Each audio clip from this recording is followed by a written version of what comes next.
¿Qué les pareció escuchar a un docente que trabaja en otro contexto?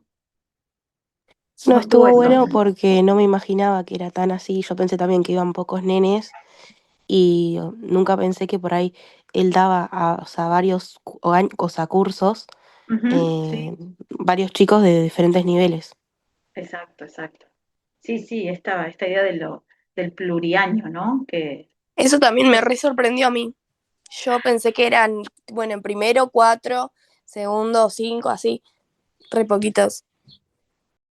Claro, claro, sí, efectivamente, sí, es una propuesta, un desafío. De hecho, él, si hay algo que me gustó de lo que escuché fue ese reconocimiento, ¿no? De, bueno, a ver, estoy aprendiendo. Esta cuestión de 20 años tiene de docencia ese profesor, ese docente, pero aún así reconocerse en este lugar de aprendiz, ¿no? En la novedad de un contexto diferente, con todo lo que eso implica, digo, la adversidad, digo, tener que llegar, la distancia, el viaje, el tema que sea una comunidad pequeña, digo, todo eso y aún así, él lo plantea en unos términos muy agradables porque él dice, bueno, yo lo elijo, ¿sí? Reafirma su idea Claro, y porque su él decía visión. como que su sueño era estar en una escuela Exacto, así, y como que lo cuenta tan lindo y siempre dice como que, sí, o sea, dijo ahí que no nos perdamos la oportunidad si tenemos de ir a una escuela así. exactamente, exactamente. Así que bueno, chicas, espero que, bueno, la hayan disfrutado. Realmente a mí me gustó mucho escucharlo y uno sigue aprendiendo porque, de hecho, tampoco tengo experiencia de trabajar en el contexto rural y dan esas ganas de poder pensarlo. Bueno, dicho esto, sí, disculpen la brevedad que podemos hacer de referencia a esta entrevista, seguramente la van a trabajar desde práctica con mayor profundidad. Dicho esto, nosotros estamos en una situación bastante particular. ¿Por qué? Ahí va Laura, ahí va, sí. No, la Porque nos, escucho bajito. ¿No puedes subir un poquitito el sí, micrófono? ¿por qué no me avisaron, chiquis? A ver, ahí estamos. Ahí va, mejor no. No, yo ¿No? ya te escuchaba bien, profe. Yo la escucho bárbaro. Sí, sí, yo acá se escucha. Ah, Lauri, capaz que tenés que subir un poquito el volumen tuyo, ¿no? Ustedes díganme, por favor, porque yo me largué a hablar y bien, cuando te trabe, no me escuchen, me avisan. Lauri, fíjate si no tenés ahí una posibilidad de activar el sonido de una mejor forma. Bueno, dicho esto, les decía, nosotros venimos de el viernes 3 las jornadas jornada de puertas abiertas, el 10 el feriado, hoy 17 y la semana que viene nos encuentra con un parcial. ¿Sí? Bien. Dicho esto, Victoria se estuvo comunicando conmigo, sí, seguramente la comunicación fue con ustedes también, para hacerme referencia a los contenidos que entraban en ese parcial. Ahora yo quiero mostrar el campus como para que veamos qué es lo que vamos a decidir, como una cuestión metodológica, que se queden tranquilas, que vamos a ir eh, resolviendo esto entre todos. Pero yo mandé un preparcial también, que por ahí eso generó quizás más confusión, o no, o no, o no calmó en absoluto, ¿no? Bien, voy a ir. A ver, ahí estaríamos con lo que ustedes están viendo en el campo. A ver, la cuestión es la siguiente. Eh, por como una decisión un poco más, sí, o de cuestiones de organización, vamos a quitar del texto, dijimos, perdón, de la instancia evaluativa, dos textos, ¿sí? Victoria, vos tenés ahí, uno era el de Paul Preciado, si no me equivoco. A ver, Victoria, si vos estás por ahí, porque si no Sí, miro sí, el... la de Perfecto. Paul y la de Camp. Victoria Camps, Sociedades que Cuidan, sí. Entonces, al parcial entrarían cuáles. Dicho esto, qué evaluamos? ¿Verdad y Ni mentira lo vimos? Sartre y Y Hop. el feminismo. El feminismo también, sí.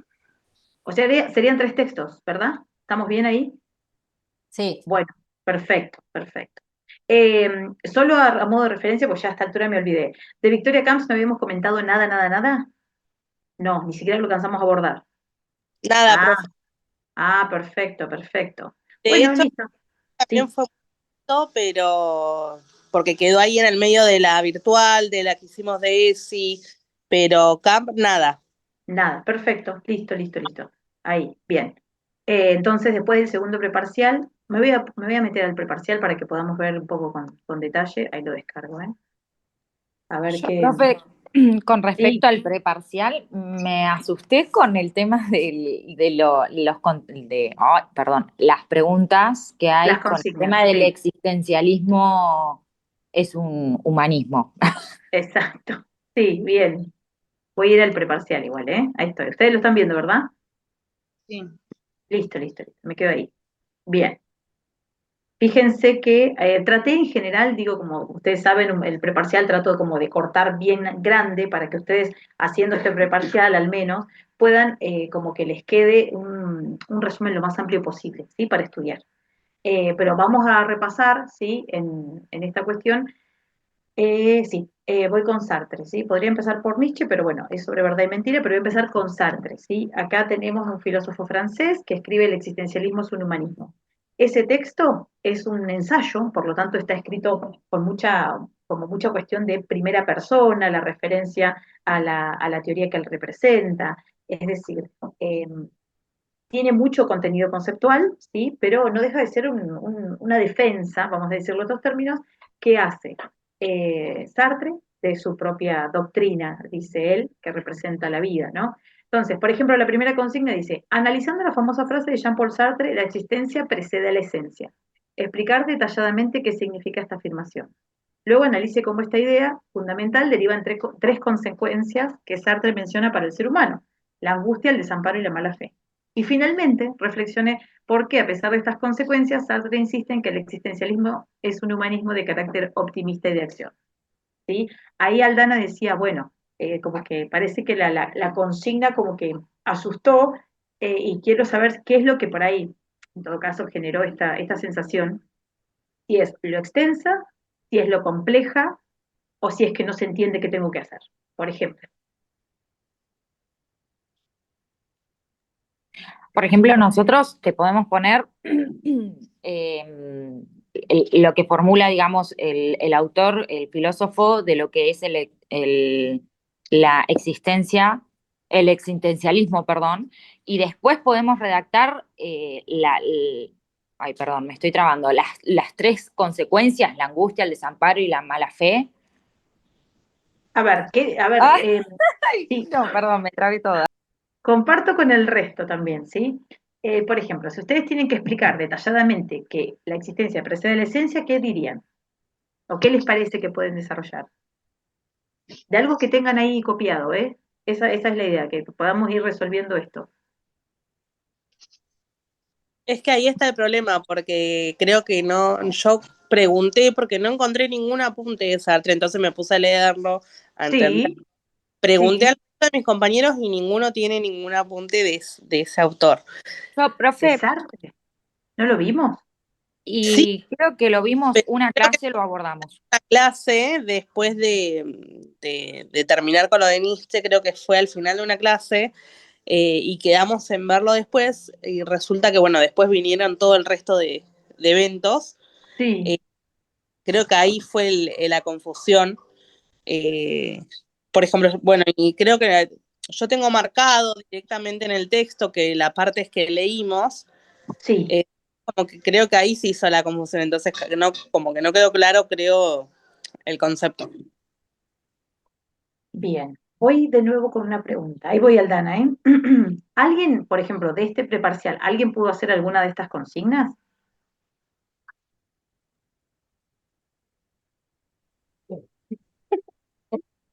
Digo, porque ¿para qué hice el preparcial? Profe, yo, ¿Para por qué creen que lo ejemplo, hice?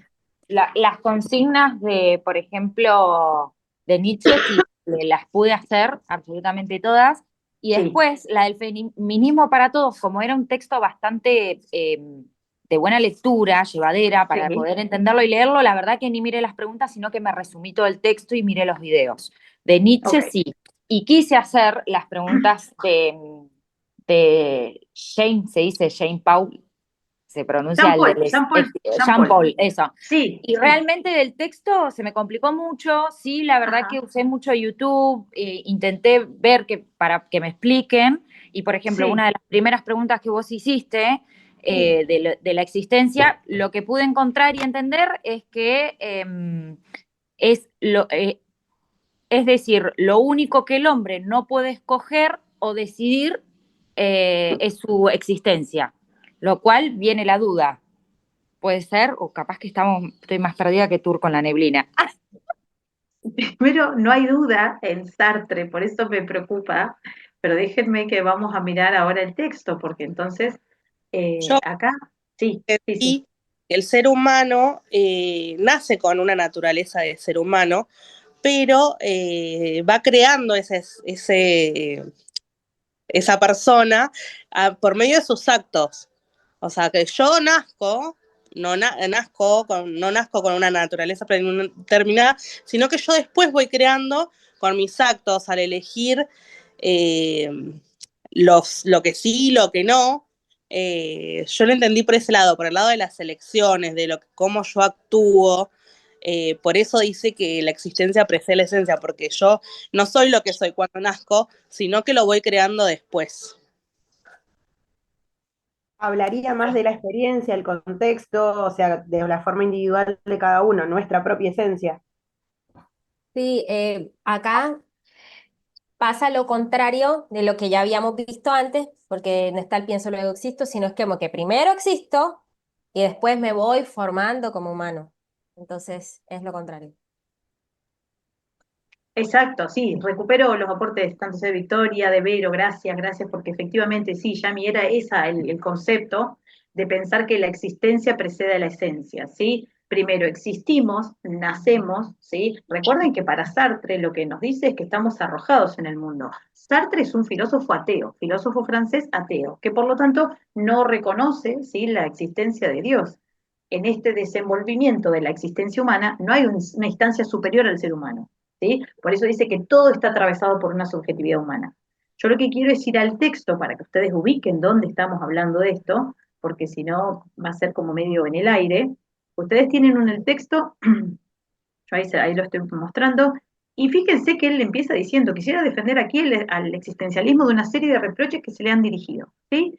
Entonces, lo que él empieza es defendiendo su doctrina, su teoría filosófica de los ataques. ¿De qué ataques? Por ejemplo, de los marxistas, ¿sí? O los comunistas, ¿sí? Dice que se nos ha reprochado por hacer hincapié en la ignominia humana, no mostrar, o perdón, al contrario, demostrar, estoy acá, perdón, en todas las cosas lo sórdido, lo turbio, lo viscoso y el desatender de la existencia humana, ¿sí? O sea, acá, por ejemplo, una de las críticas que le hacen los marxistas es que muestra el lado oscuro de la vida, el lado más difícil de la vida. ¿Por qué? Porque implica hacerse plenamente responsable de todo lo que hacemos. ¿Y en qué sentido? Bueno, Sartre va a decir, más allá de que se defiende y explica que su doctrina no es una doctrina, vamos a decir, pesimista, en ese lado oscuro, por favor, ¿eh? No es que tiene maldad, sino que en todo caso es muy densa para asumirla como forma de vida. Y él va a decir que en realidad somos todos responsables de nuestras acciones y decisiones porque siempre involucramos a otros, ¿sí? Entonces nuestras acciones impactan en los demás, tienen consecuencias. Y por eso hablamos de responsabilidad en el existencialismo. Sí, perdón, y es una respuesta. Sí, dale, llame, a ver.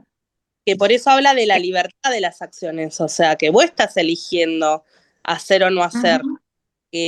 O sea, yo lo entendí como que él, o sea, no carga a nadie más, sino que vos sos responsable de tus propios actos. Por eso también esto de la creencia del no Dios y todo eso, porque uno se tiene que hacer cargo que somos libres para elegir. Exactamente, exactamente. Por eso digo, en esa libertad que acá menciona Yami, no es una libertad sin condiciones, es una libertad con consecuencias, es una libertad con responsabilidad. Y acá me fui directamente porque ustedes van a leer esa primera parte, esas primeras páginas son esta defensa que hace frente a los marxistas y frente a los católicos. Que los católicos que le critican, que al no estar la presencia de Dios, esa propuesta que él hace es poco seria, ¿sí? Como que si Dios no está, bueno, a ver, esto pierde fuerza. Bueno, quiero que vayamos directamente a esta página, voy a la página 30 del documento, si lo tienen, o anótensela, ¿sí? En el último párrafo de la 30 hace esta aclaración, donde dice que el existencialismo ateo que yo represento es más coherente. Atención acá, porque esto qué significa, que si él dice hay un existencialismo ateo, es porque hay un existencialismo religioso, ¿sí? O católico, cristiano, que ahí lo identifica otros autores, ¿sí? Por ejemplo, Kierkegaard es un filósofo que es un existencialista, pero religioso. Acá dice, el existencialismo ateo que yo represento es más coherente. Declara que si Dios no existe, hay por lo menos un ser en el que la existencia precede a la esencia. Un ser que existe antes de poder ser definido por ningún concepto, y este es el hombre, o como dice Heidegger, la realidad humana. Y acá viene la pregunta, ¿qué significa aquí que la existencia precede a la esencia?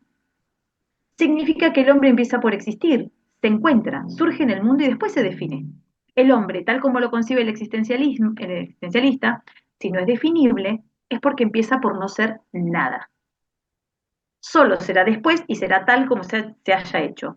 Y así pues no hay naturaleza humana porque no hay Dios para concebirla. El hombre es el único que no solo es tal como él se concibe, sino tal como él se quiere y como él se concibe después de la existencia. Como él se quiere después de este impulso hacia la existencia. El hombre no es otra cosa que lo que él se hace. Yo lo que digo con esto, y discúlpenme, no quiero herir ninguna susceptibilidad, pero si ustedes me dicen, no vimos nada de Sartre, no tenemos apunte de clase, no tenemos nada, pero en la página 30 les está diciendo que la existencia precede a la esencia y qué significa eso, ¿sí? Entonces a mí lo que me preocupa es, atención con esto, ¿sí? De decir, no vimos nada, no tenemos apuntes, pero ni siquiera leímos el texto, ¿sí? Porque también podría decir eso.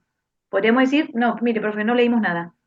Le mandó el preparcial, digo, ¿para qué? No sé, porque en realidad digo, sí, no lo digo por todos, por favor, pero si no se intentó ni siquiera resolver esas consignas, bueno, poco efecto va a tener este preparcial, ¿sí?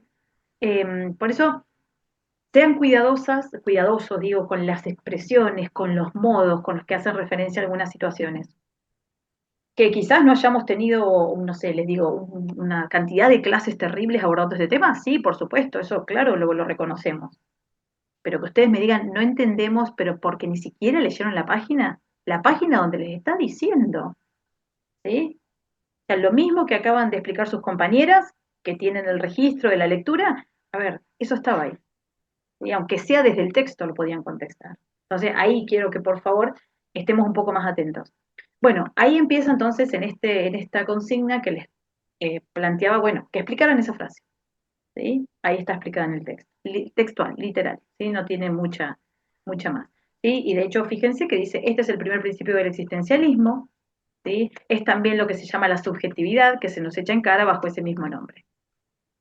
Bien, entonces, la idea es poder pensar, ¿qué significa que la existencia precede a la esencia? Bueno, esto, que venimos al mundo, que estamos arrojados, que no hay un Dios que nos piense, como sí pasa en el existencialismo cristiano, ¿sí? O católico, mejor dicho. ¿Por qué? Porque ahí lo que sucede es que al estar la presencia de Dios, es Dios quien piensa nuestra existencia previo al nacimiento. En Sartre no va a pasar nada de eso. No hay ningún ser superior que nos piense previo a nuestro nacimiento. Venimos arrojados al mundo, estamos, por eso habla de la idea de desamparo, ¿sí? Porque también el estar arrojados en el mundo implica que no hay un Dios al que agarrarse, no hay un Dios, un Dios digo, una entidad superior, a la que responsabilizar de mi vida, de mi existencia, de lo que me pasa, ¿sí? Por eso, exacto, porque es ateo, entonces acá no hay Dios para él. ¿Quién es el pleno último responsable de todo lo que nos sucede? Nosotros mismos, ¿sí? Entonces, esa es la sensación de desamparo, esa es la sensación de estar arrojado en el mundo, ¿sí? Por la sensación. Somos responsables de nuestros actos y consecuencias. Exactamente, ¿sí? Como no hay un Dios, justamente somos responsables nosotros, Y asumimos eso plenamente. de que, o sea, no es que yo actúo y no voy a tener consecuencias, sí las voy a tener y siempre me tengo que hacer cargo de esas consecuencias, porque soy yo el que eligió nuevamente. Eso es como que lo noté que está muy recalcado Totalmente. en el texto. Sí, de hecho es así, ¿eh? Yo, por eso digo, también después la acusación que recibe cuando él empieza defendiéndose es que la doctrina o que la teoría que él representa es como muy oscura, muy pesada, que marca el lado como más difícil de la existencia humana. Y sí, claro, si te está pidiendo hacerte cargo, hacerte responsable de las decisiones y las elecciones, y también hacerte cargo de las consecuencias de tus decisiones y elecciones. Entonces, digo, es una teoría que plantea la libertad del ser humano, pero es una libertad con un resto de responsabilidad sumamente amplio, ¿sí? Voy a seguir avanzando con el texto, así que ustedes díganme si la página se va moviendo, porque aquí quiero A ver, voy a ir ahí. Mm, mm, mm. La 32. Estoy, sí, a ver si les marco ahí. La 30, esperen, sí, que me pasé de página. Sí. Sí, en la 32, por favor. 32, 33, la página siguiente. Díganme si ustedes ven que se mueve el texto, eso. ¿Se mueve? O sea, ¿pasé a la 32 ya para ustedes o quedó Sí, fijo sí, en la... profe. Ah, perfecto, listo. Yo Dice, conecto el celu y miro a bien, cómo. bien. Dice, porque queremos decir que ahí donde empieza la página, ¿sí? Queremos decir que el hombre empieza por existir, es decir, que empieza por ser algo que se lanza hacia un porvenir y que es consciente de proyectarse hacia el porvenir, ¿sí? Y ahí dice, el hombre es ante todo un proyecto que se vive subjetivamente. En lugar de ser un musgo, una podredumbre, una coliflor, nada existe previamente a este proyecto. Nada hay en un cielo inteligible, es decir, en un más allá, y el hombre será, ante todo, lo que haya proyectado ser. ¿Sí?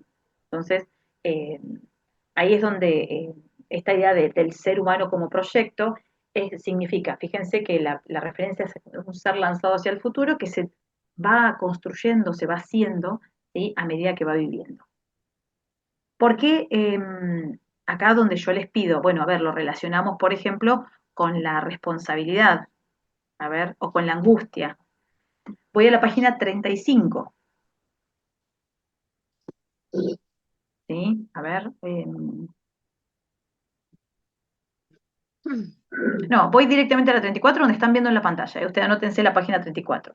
Dice, en efecto, no hay ninguno de nuestros actos que al crear al hombre que queremos ser, no crea al mismo tiempo una imagen del hombre tal como consideramos que debe ser. Elegir ser esto o aquello es afirmar al mismo tiempo el valor de lo que elegimos, porque nunca podemos elegir el mal.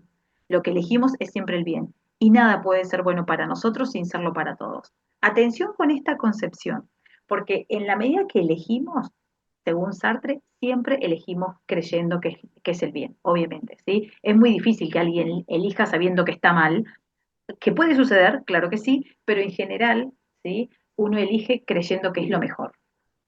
Dice, si por otra parte la existencia precede la esencia y nosotros queremos existir al mismo tiempo que formamos nuestra imagen, esta imagen es valedera para todos y para nuestra época entera. Y, a ver, por ejemplo, dice, así nuestra responsabilidad es mucho mayor de lo que podríamos suponer, porque compromete a toda la humanidad. Si soy obrero y elijo adherirme a un sindicato cristiano antes que ser comunista, si con esta adhesión quiero indicar que la resignación en el fondo es la solución que conviene al hombre, que el reino del hombre no está sobre la tierra, no comprometo solamente mi caso. Quiero resignarme para todos. En consecuencia, mi acto ha comprometido a toda la humanidad. Y si quiero, acá un hecho más individual, dice, casarme, tener hijos, aun si mi casamiento depende únicamente de mi situación o de mi pasión o de mi deseo, con esto no me encamino yo solamente, sino que encamino a la humanidad entera a la vía de la monogamia.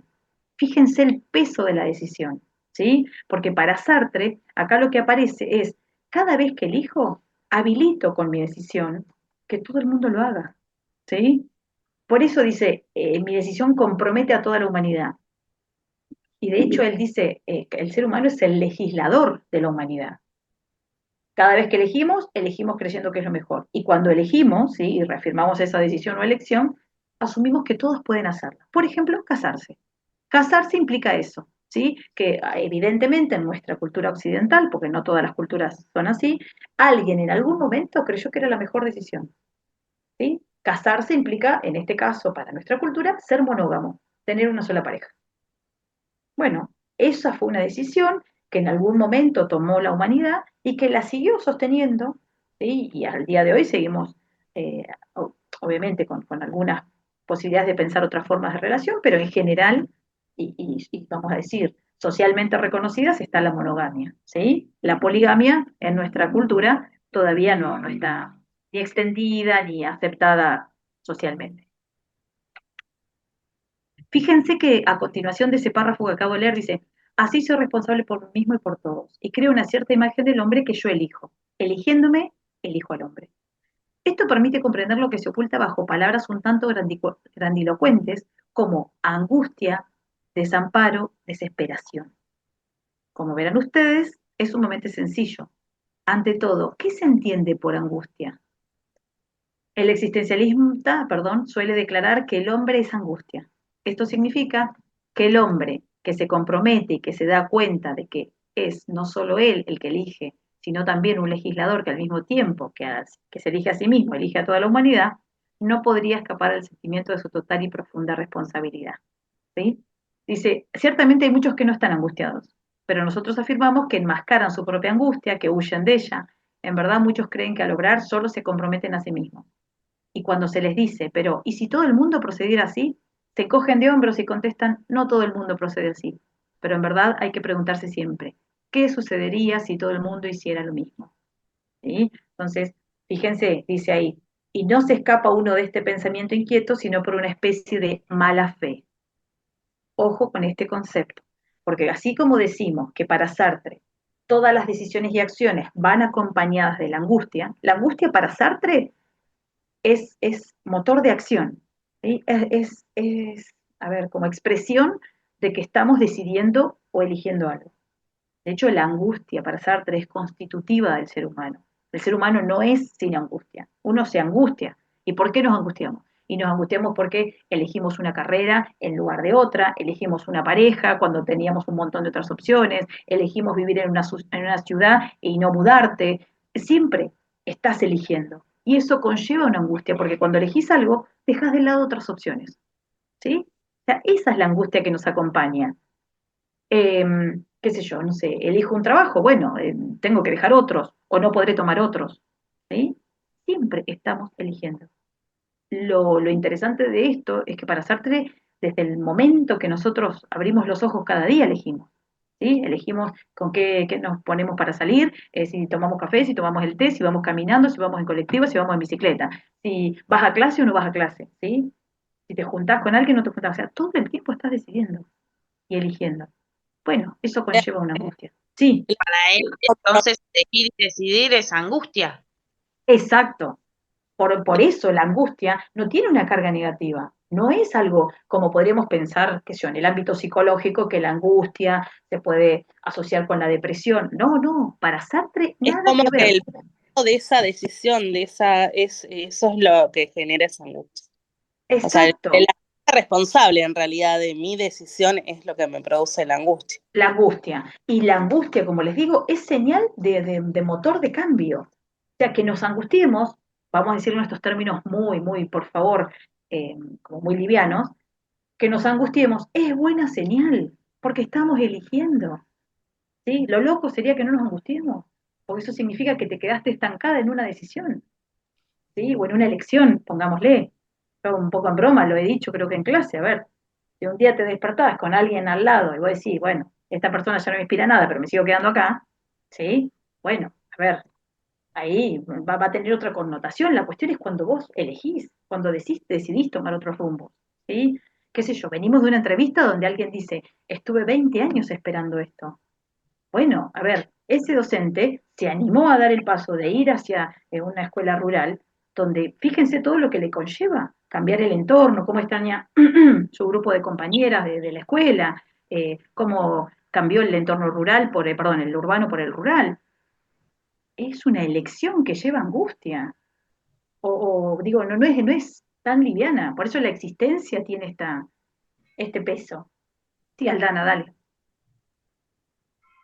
Profe, ¿y esto es lo que lleva al desamparo, al abandono, digamos, que el ser humano está abandonando sus propias decisiones a partir de esa angustia o no?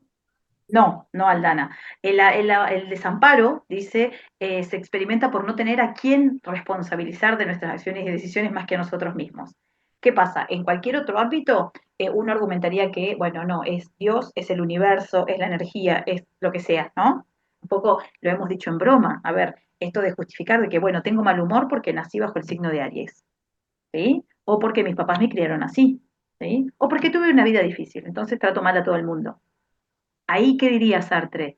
A ver, Sería excusas. ¿eh? O sea, el actuar sin excusas.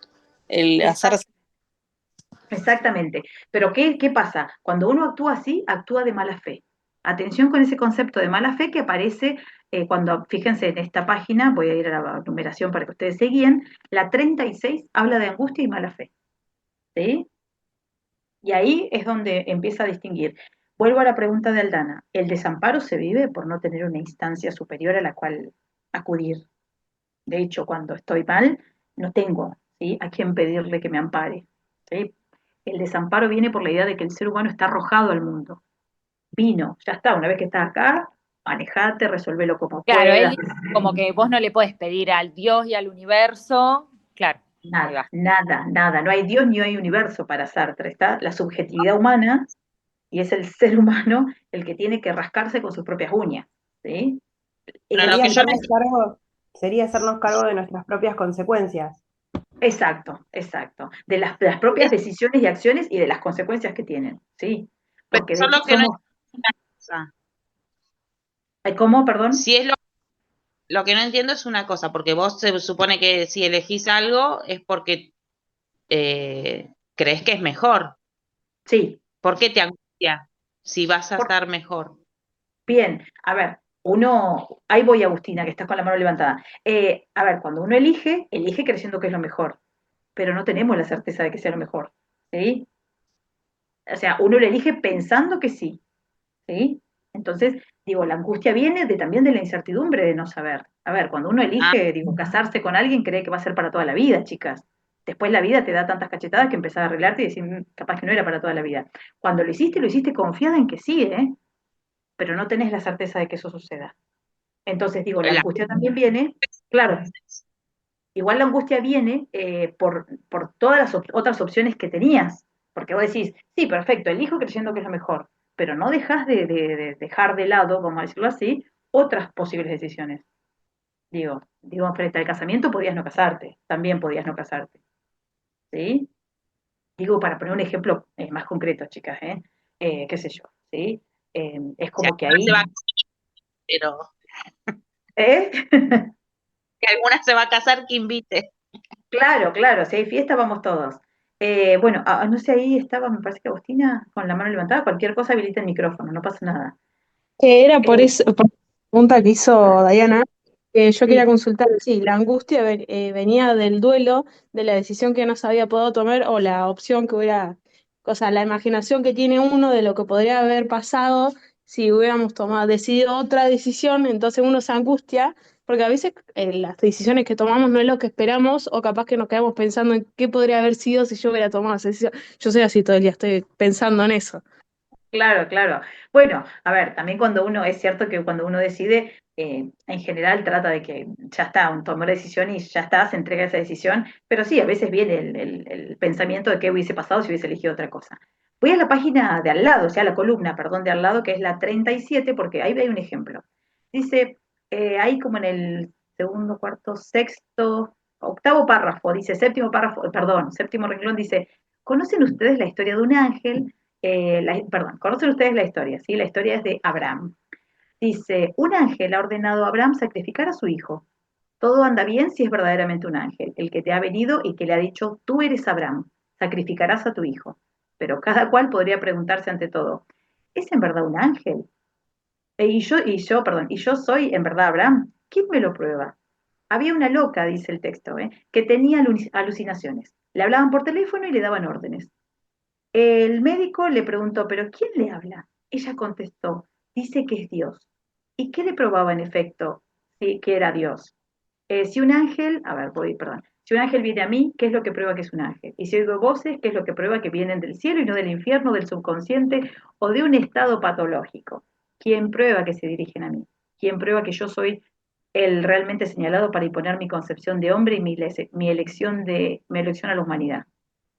No encontraré jamás ninguna prueba, ningún signo para convencerme de ello. Si una voz se dirige a mí, siempre seré yo quien decida que esta voz es la voz del ángel. Si considero que tal o cual acto es bueno, soy yo el que elegiré decir que este acto es bueno o malo. Nadie me designa para ser Abraham, y sin embargo estoy obligado a cada instante a realizar actos ejemplares. Todo ocurre como si para todo hombre toda la humanidad tuviera los ojos fijos hacia él y se ajustara a lo que él hace. Y cada hombre debe decirse, ¿soy yo quien tiene derecho a obrar de tal manera que la humanidad se rija según mis actos? Fíjense, dice, y si no se dice esto es porque se enmascara la angustia. No se trata aquí de una angustia que conduciría al quietismo, a la inacción. Se trata de una angustia simple, que conocen todos aquellos que han tenido responsabilidades. Cuando, por ejemplo, un jefe militar asume la responsabilidad de un ataque y envía cierto número de hombres a la muerte, él elige hacerlo, y en el fondo elige él, solo. Sin duda hay órdenes superiores, pero son demasiado amplias y se impone una interpretación que proviene de él. Y de esta interpretación depende la vida de 14 o 20 hombres. No puede dejar de haber en la decisión que toma cierta angustia. Todos los jefes conocen esa angustia. Esto no les impide actuar, al contrario, es la condición misma de la acción, porque esto supone que enfrentan una pluralidad de posibilidades. Y cuando eligen una, se dan cuenta de que solo tienen valor porque ha sido elegida. Y esta especie de angustia, que es la que describe el existencialismo. A ver si alguno de estos ejemplos puede servir para pensar la angustia, ¿sí? El ejemplo de Abraham, que es un ángel que le pide que sacrifique a su hijo, ¿sí? Entonces lo pone a prueba hasta última instancia. A ver, es Abraham el que decide interpretar que esa voz es de un ángel, ¿sí? O en este caso, el jefe del ejército que decide, bueno, hacer un ataque, ¿no? Bueno, manda a la muerte a 15, 20 personas. Bueno, es la decisión de él, interpretar que las cosas tienen que ser así. Pero no hay nada como, vamos a decir, superior, no sé si, de una entidad que le diga qué es lo que tiene que hacer. No tenemos certezas de nada. Eso es lo loco de la angustia. Que uno cuando elige cree que lo elige porque es lo mejor, pero no tenés la certeza de que sea lo mejor. De hecho, después la vida por eso les decía, nos acomoda un poco y quizás lo que fue lo mejor en su momento ya después deja de serlo. ¿Sí? Digo acá para pensar la primera consigna. No me quiero detener mucho más. Si les parece, o si tienen alguna otra duda, voy a leer, a ver si puedo dejar de... A ver, espérenme. Voy a la segunda consigna. ¿Ustedes ven el cambio de pantalla? ¿No? ¿Ven el segundo parcial? No. Ah, ok, bien. Bien, bien, bien. Voy al segundo parcial a ver si podemos... No se preocupen si se nos corta, volvemos a conectar, por favor, ¿eh? Dice, por ejemplo, la segunda afirmación, dice que el hombre no es otra cosa que lo que él se hace. Este es el primer principio del existencialismo. Partiendo de esta idea, redactar una reflexión que desarrolla alguna de las siguientes líneas. ¿Sí? Analizar las fortalezas de esta postura para pensar la educación. ¿Qué potencialidades ofrece una visión del ser humano como proyecto y no como un producto terminado? ¿Qué les parece de esta idea de pensar que el hombre es un proyecto? ¿De qué manera podría ser tomada para pensar el rol de la educación o nuestra práctica como futuras docentes? Y que es un proyecto.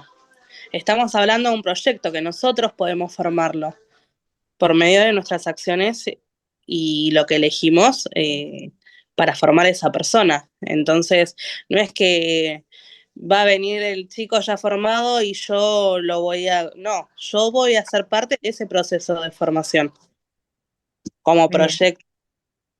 Bien, perfecto. Sí, digo, acá la posibilidad que nos abre al ámbito educativo es como justamente, ¿no? Amplía muchísimo el horizonte de posibilidades, porque entender que el otro es un proyecto implica entender que el otro se está haciendo, se está construyendo, que no está acabado, que no está finalizada su formación.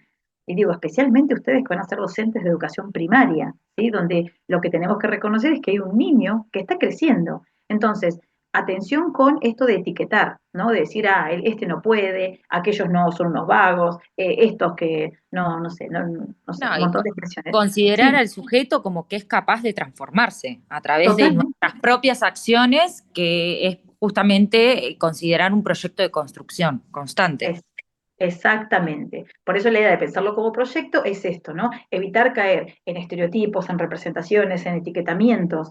Y desde la educación es donde tenemos que cuidar eso. Que ese niño no se lo estigmatice, que porque, no sé, repitió primero y segundo o no sé qué, ahora es un burro para toda la vida. No, a ver, es un sujeto que se está construyendo, se está haciendo a sí mismo y nosotras también nos estamos construyendo. Atención acá, porque la construcción va en la doble dirección. El rol docente también se construye. Entonces Yo lo había nosotras... tomado, profe, Sí, perdón, yo esa pregunta